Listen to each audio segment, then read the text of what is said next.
The mining colony of Vethra 7 sat on the edge of known space. A small collection of metal buildings and drilling platforms that clung to the surface of a moon most species had forgotten existed.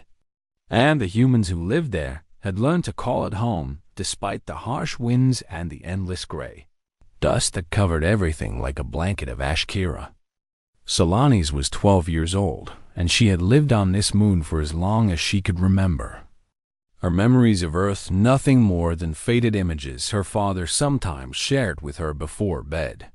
Stories of blue skies and green forests and oceans so vast you could not see where they ended. Her father worked in the deep shafts beneath the colony, drilling for the rare minerals that powered starships across the galaxy. And every morning she would watch him pull on his heavy work suit and disappear into the elevators that carried miners. Down into the darkness below, she attended the small school near the center of the colony where 32 children of various ages learned together in a single room. Their teacher, a retired engineer named Mrs. Chun, who had traveled to 17 different worlds before settling here to share her knowledge with the next generation. Kira loved the evenings best when the work shifts ended and families gathered in the common hall to share meals and tell stories. The laughter of children mixing with the tired but happy voices of parents who had survived another day in the mines. On this particular evening, the sky outside had turned a strange shade of purple as the gas giant that Vethra 7 orbited rose above the horizon, its massive form filling half the visible sky with swirling bands of color that never failed to make Kira stop and stare in wonder. She was walking back from her friend Tomas's housing unit when she first noticed something was wrong. A strange silence that had fallen over the colony like a heavy curtain. The usual sounds of machinery and voices replaced by an emptiness that made the hair on her arms stand up. The proximity. Alarms began to scream. The sound cut through the silence like a knife, and suddenly everything was chaos. People running from buildings and shouting words Kira could not understand. Her heart pounding so hard she could feel it in her throat as she tried to make sense of what was happening around her. She saw her neighbor, Mr. Okonkwo, grab his 2 young sons and sprint toward the emergency bunkers on the north side of the colony. His face twisted with a fear she had never seen on the gentle man who always smiled and waved at her each morning. The Vrekari, someone screamed, and the word sent a chill down Kira's spine because she knew that name. Everyone in the outer colonies knew that name. It was the name parents whispered to scare children into behaving, and the name miners spoke of in hushed tones when they thought no one was listening. The Vrekari were hunters, predators from a world of eternal darkness who had evolved to become perfect killing machines. 8 limbs that ended in claws sharp enough to tear through metal, jaws that could unhinge like ancient earth serpents to swallow prey whole, and hides as black as the void between stars that made them nearly invisible in the shadows. No one knew why they had come to Vethra 7. Perhaps they had been drawn by the vibrations of the mining equipment, or perhaps they had simply wandered here in search of new hunting grounds. But the reason did not matter because the Vrekari did not negotiate and they did not show mercy. Kira ran toward the emergency bunkers where her father would be waiting for her, her small legs carrying her as fast as they could through streets that had become rivers of panicked humanity. People pushing past her without seeing her as they fled toward the only safety the colony could offer. She turned a corner and her heart sank. The corridor that led to the bunkers had collapsed, heavy metal beams and chunks of concrete blocking her path completely. And she could hear voices on the other side, calling out names and crying for help. But there was no way through. She had to find another way. Kira turned and ran in the opposite direction, her mind racing through the map of the colony she had memorized during countless hours of exploration. There was another route to the bunkers, if she could reach the eastern maintenance tunnels. But that would take her outside the main compound. She burst through an emergency exit and found herself in the dust-swept barrens that surrounded the colony. the wind howling around her and carrying particles of gray sand that stung her eyes and made it hard to breathe behind her. She could see the lights of the colony flickering as the chaos continued.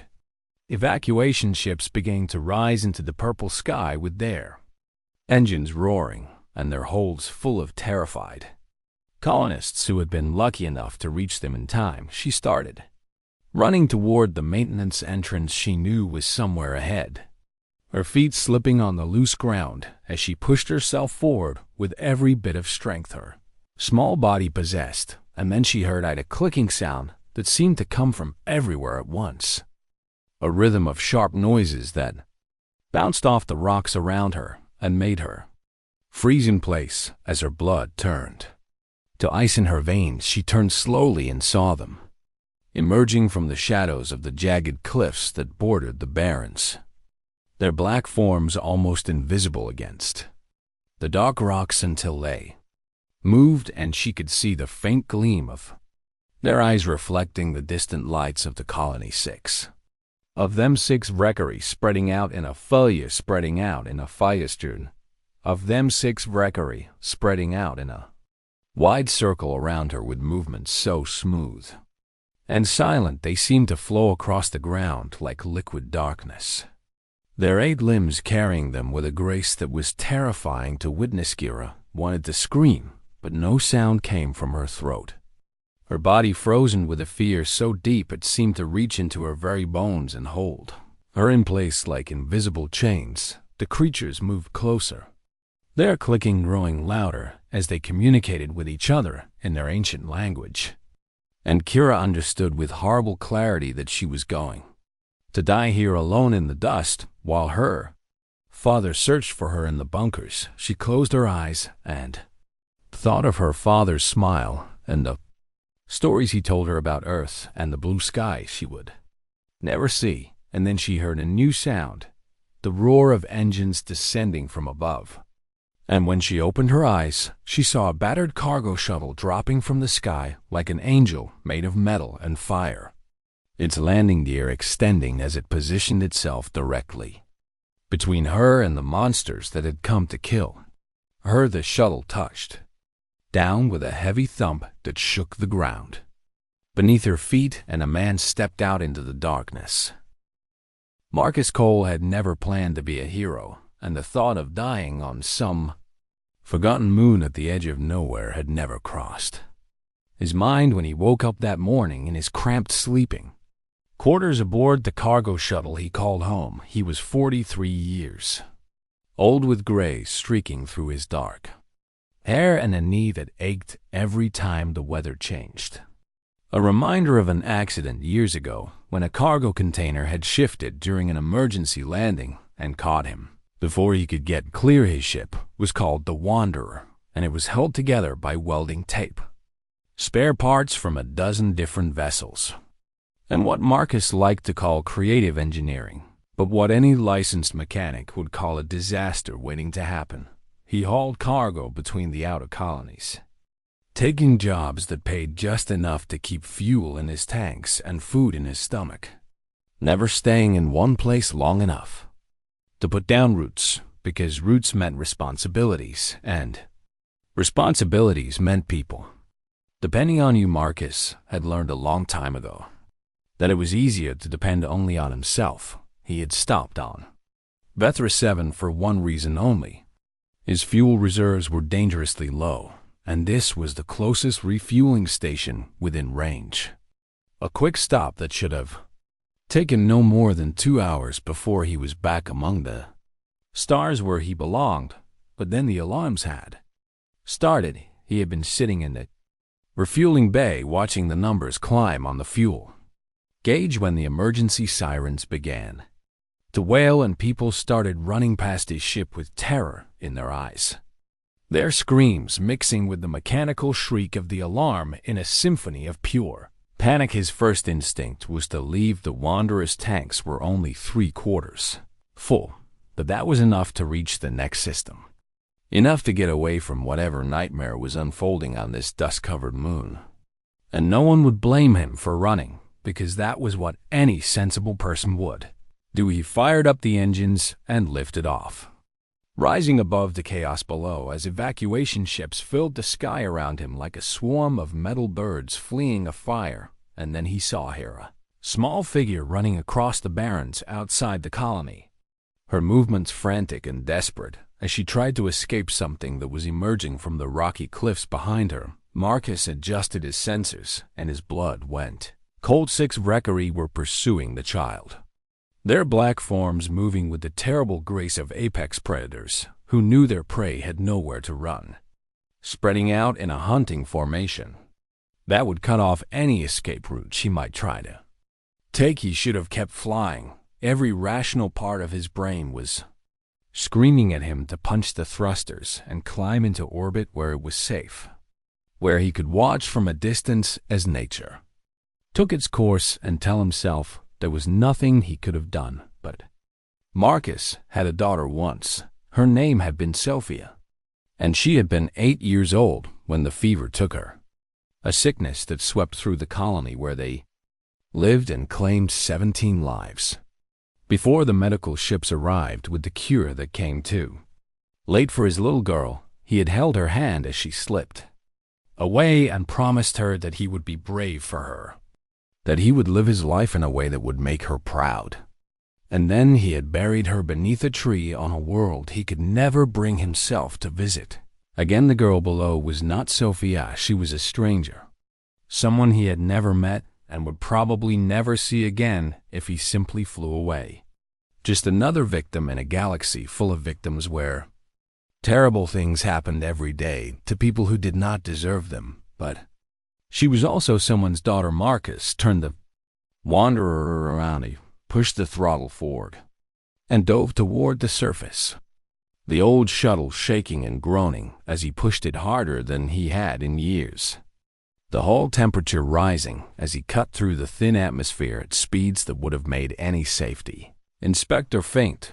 The Rekkari were almost upon the girl when he arrived, their circle tightening around her like a noose made of claws and hunger.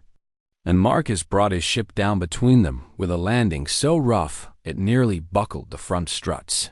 He grabbed the only weapons he had, a plasma cutter he used for hull repairs and a flare gun he kept for emergencies, neither of them designed for combat and both of them laughably inadequate against creatures that had hunted the stars since before humans learned to walk upright. But they were what he had. He opened the rear hatch and stepped out into the howling wind, his boots crunching on the gray dust as he positioned himself between the girl and the monsters that wanted to kill her.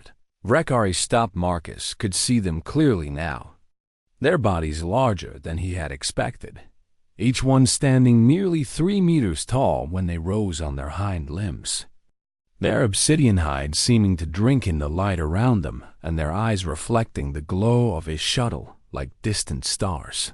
They were watching him, realized with a chill that they were confused, their ancient predator brains trying to process something they had never encountered before.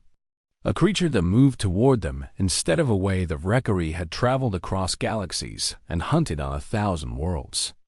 They had faced species with technology far beyond anything humans had ever developed. And every single one of those species had done the same thing when faced with their approach. They had run. Every creature in the known galaxy fled from the Rekkari because fleeing was the only rational response to something that could not be stopped, something that felt no mercy and knew no fear, something that existed only to hunt and kill and feed. But this human was not running. Marcus raised the plasma cutter and ignited its blade, the blue flame humming to life and casting strange shadows across the dust. And he stared at the 6 nightmares before him with eyes that held no hope of survival, but refused to look away. "Come on then," he said quietly, his voice steady despite the fear that twisted in his chest. Behind him he heard the girl whimper, and he spoke without turning around, keeping his eyes fixed on the creatures that had begun to click and hiss among themselves. "What is your name, kid?" "Kira," she stammered. "Okay, Kira, here is what is going to happen," he said in the calmest voice he could manage. When I say run, you are going to run to my ship. The ramp is down, and you are going to get inside and seal the door behind you. And you are not going to open it for anything until help arrives. Do you understand? What about you?" Marcus smiled grimly as the first Reverie took a step forward, its claws digging into the ground and its jaw unhinging slightly in anticipation. "Do not worry about me," he said. "I have survived worse than this." It was a lie, and they both knew it, but it was the kind of lie that parents tell their children when the darkness comes. The kind of lie that makes the impossible seem bearable for just a moment longer. Marcus tightened his grip on the plasma cutter and prepared to die. He only hoped he could take some of them with him. The wind howled across the barrens like the voice of something ancient and angry, carrying dust that stung exposed skin and made it hard to see more than a few meters in any direction. But Marcus kept his eyes fixed on the creatures that surrounded him and refused to blink. The Reverie had recovered from their initial confusion and were beginning to move again, their 8 limbs carrying them in slow, deliberate circles around the human and the child, each step bringing them slightly closer while maintaining the formation that had allowed them to hunt successfully for millions of years. They were intelligent, Marcus realized with a sinking feeling. Not just instinct-driven beasts, but thinking creatures that communicated and planned and adapted to new situations. He could hear them clicking to each other in patterns that seemed almost like language, discussing this strange prey that stood its ground and showed no fear, trying to determine the best approach to a problem they had never encountered before. Kira pressed herself against his back, and he could feel her trembling through the thin fabric of her colony jumpsuit, her small hands gripping his jacket like it was the only solid thing left in a world that had gone mad. "They are getting closer," she whispered. "I know. Are we going to die?" Marcus wanted to lie to her again, wanted to tell her that everything would be fine and that help was coming and that someone would save them at the last moment. Like in the stories people told around warm fires and safe places, but he could not make himself say the words, "I'm going to fight them," he said instead. "And you are going to run when I tell you. And maybe that will be enough." Enough for what? Enough for you to live. The largest of the Reverie moved forward, separating itself from the others and approaching with its body low to the ground and its claws extended, each step slow and measured like a predator savoring the moments before a kill. Marcus raised the flare gun. He had 3 flares in total, 3 small cylinders of compressed chemicals that would burn hot and bright for a few seconds before fading away, designed for signaling rescue ships and marking locations, never intended to be used as weapons against anything. But fire was fire. Humanity had learned that lesson in the caves of Earth 100,000 years ago, when their ancestors first discovered that predators feared the burning light, that the darkness which gave hunters their advantage could be pushed back by something as simple as a torch. The Reverie had never hunted humans before. They had never faced a species that carried fire in their pockets and refused to run when running was the only sensible option. A species that had clawed its way to the top of one of the most dangerous planets in the galaxy, not through strength or speed or natural weapons, but through sheer stubborn refusal to give up. The large Reverie lunged. It moved faster than anything that size should have been able to move, crossing the distance between them in a heartbeat, with its jaw unhinging and its claws reaching for Marcus's throat. He fired the flare directly into its open mouth. The creature's shriek was unlike anything Marcus had ever heard, a sound that seemed to tear at the air itself as the burning chemicals ignited inside its body, smoke and flame pouring from its throat as it thrashed and writhed on the ground. The other 5 Reverie stopped. They watched their packmate die with eyes that held something Marcus had never expected to see in those alien depths. something that looked almost like uncertainty. "Run," he shouted at Kira. "Run now." But the girl did not move. I said, "Run." "I cannot leave you," she cried, her voice breaking with tears. "You will die if I leave you." Marcus turned his head just enough to look at her while keeping the other Valkyrie in his peripheral vision. And what he saw was not the face of a child paralyzed by fear, but the face of a child who had made a decision. She was not going to abandon him. Something shifted in his chest. A feeling he had not experienced since he lost Sophia. A fierce protective instinct that burned hotter than the plasma cutter in his hand and pushed back against the cold acceptance of death. That had settled over him. If she would not leave him, then he would have to survive. The remaining 5 Rakari spread out even further, their clicking growing more urgent as they adjusted their strategy. Recognizing that this prey was more dangerous than they had assumed and would require a coordinated attack, 2 of them began circling to his left, while 2 more moved to his right, leaving the 5th directly in front of him. A pattern designed to divide his attention and create openings for attack. Marcus shifted his stance and pushed Kira behind him again, keeping his back to the shuttle and trying to watch all 5 creatures at once. "When I move," he said quietly, "you stay right behind me. Do you understand?" "Yes. No matter what happens, you stay behind me and you keep moving toward the ship."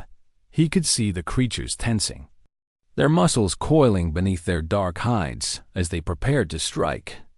And he knew he had only seconds before they attacked from all sides. The flare gun had 1 shot left, the plasma cutter's battery would last maybe 10 minutes of continuous use against 5 apex predators that have been hunting across the stars since before humanity discovered fire. Marcus thought of Sophia and the promise he had made to her.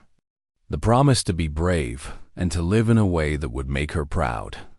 And he understood now what that promise truly meant. It did not mean surviving. It meant standing up when everything inside you screamed to fall down, fighting when there was no hope of winning, protecting those who could not protect themselves, even when the cost was everything you had. His ancestors had faced wolves and lions and bears in the darkness of prehistoric Earth, armed with nothing but sharpened sticks and the fire they carried in their hands. And they had won because they refused to accept that they were prey. Marcus was their descendant. He carried their fire. The 5 Rakari attacked as one, and Marcus raised his weapons and stepped forward to meet them. Not with the movements of a trained warrior, but with something older and more primal. The desperate fury of a creature that has decided it will not die quietly. The first claw caught him across the shoulder, and he felt his flesh tear, but he did not fall. He swung the plasma cutter in a wide arc and felt it bite into alien flesh, and the real fight began. Blood sprayed across the gray dust, some of it red and human and some of it dark and thick and alien, mixing together in the howling wind as Marcus fought with everything he had against creatures that should have killed him in the first second of combat. The Valkyrie were faster than him, stronger than him, their bodies designed by millions of years of evolution to be perfect hunting machines, while his body was soft and slow and fragile in comparison. But they did not understand what they were fighting. Every species the Valkyrie had ever hunted operated on the same basic principle, the preservation of self above all else, running when threatened and fighting only when cornered, and giving up when the battle was clearly lost. Humans did not work that way. Marcus took a claw across his chest that tore through his jacket and shirt and opened 3 deep gashes in his flesh, wounds that made him stagger and gasp with pain. But instead of falling back, he stepped forward and drove the plasma cutter into the creature's eye. The Valkyrie screamed and thrashed, its claws raking the air as it tried to dislodge the burning blade. And Marcus twisted the weapon deeper before pulling it free and spinning to face the next attack. Kira moved with him just as he had told her. staying behind his back and matching his steps as he turned and ducked and fought, her small hand gripping his belt to keep contact while her eyes stayed fixed on the shuttle that seemed impossibly far away. Another Valkyrie lunged from the right, and Marcus raised his arm to block, the claws sinking into his forearm instead of his throat, and he used the moment of contact to bring the plasma cutter around and slash across the creature's face. It released him and stumbled backward. Dark fluid pouring from the wound. Marcus looked at his arm and saw the damage, saw the white of bone showing through the torn muscle, and knew that he was going to bleed to death if he did not do something quickly. He pressed the plasma cutter against his own wound. Pain was beyond anything he had ever experienced. A white-hot agony that made his vision go dark around the edges and nearly sent him to his knees. But when he pulled the blade away, the bleeding had stopped, the flesh cauterized by the same fire he was using to fight. "Keep moving," he growled through clenched teeth, pushing Kira toward the shuttle. 3 Valkyrie still stood between them and safety. The one he had blinded was circling to the side, its remaining eye tracking his movements while it clicked furiously to its companions. And the other two were approaching more cautiously now. Having learned that this prey would not fall easily, Marcus was running out of time. His body was failing him, the blood loss and pain combining to slow his movements and cloud his thoughts.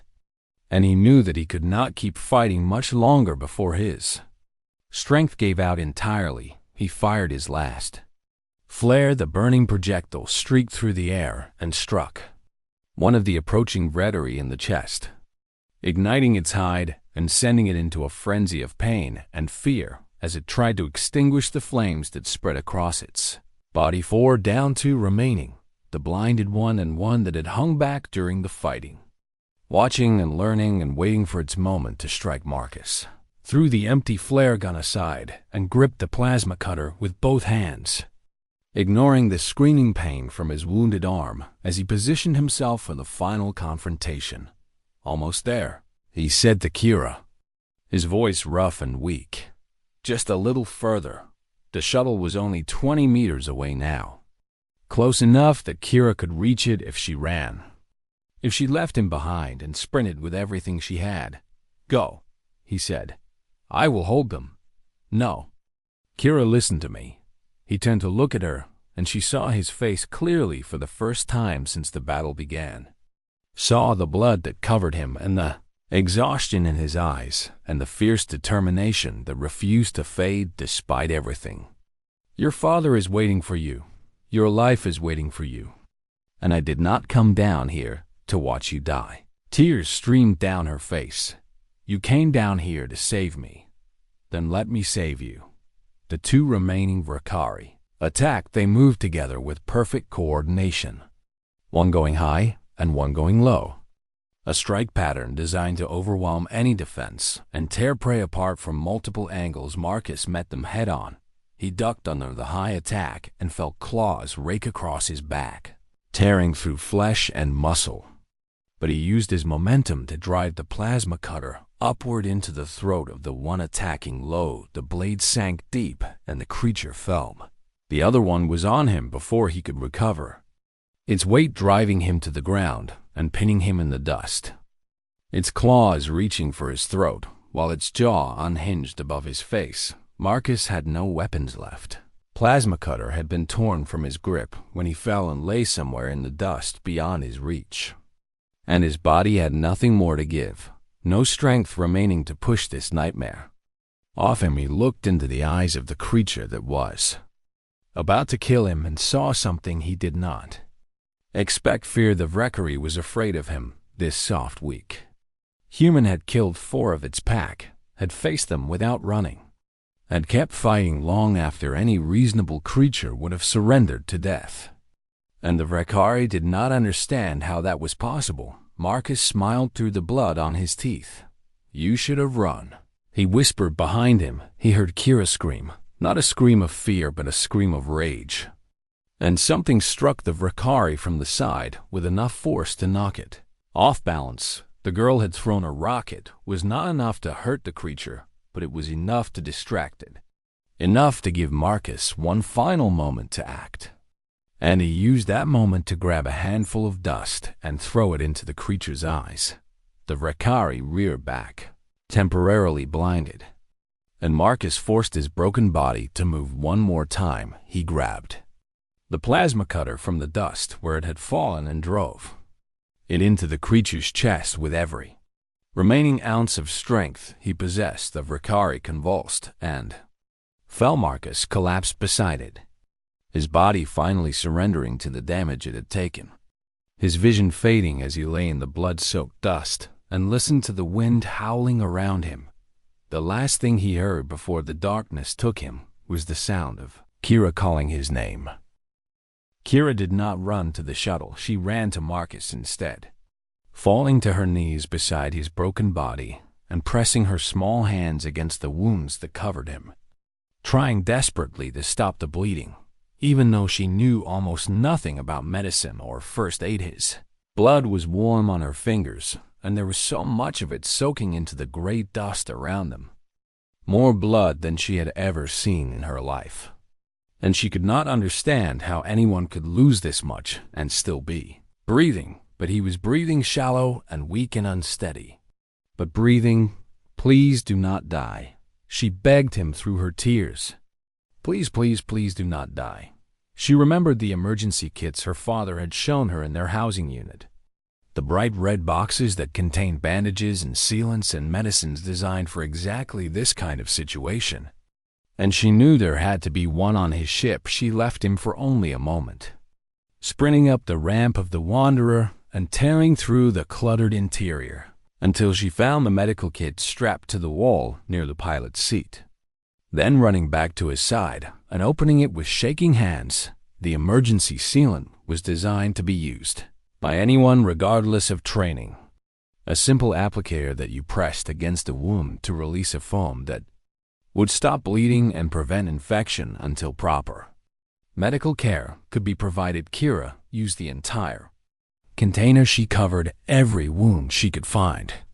His arm and his chest and his back and the dozens of smaller cuts that covered his body, working with a focus that pushed away her fear and exhaustion and let her concentrate only on the task of keeping this stranger alive. When the rescue ships finally arrived nearly an hour later, they found her still kneeling beside him, still pressing the last of the sealant into a wound on his shoulder, still refusing to leave even though the wind had grown colder and her body was shaking with exhaustion. The medics had to physically lift her away from him. They loaded Marcus onto a stretcher and carried him into one of the rescue ships while another crew member wrapped a blanket around Kira's shoulders and tried to ask her questions about what had happened. She could not find the words to answer. How could she explain what she had witnessed in the Barrens? The impossible thing this man had done, the way he had stood against monsters.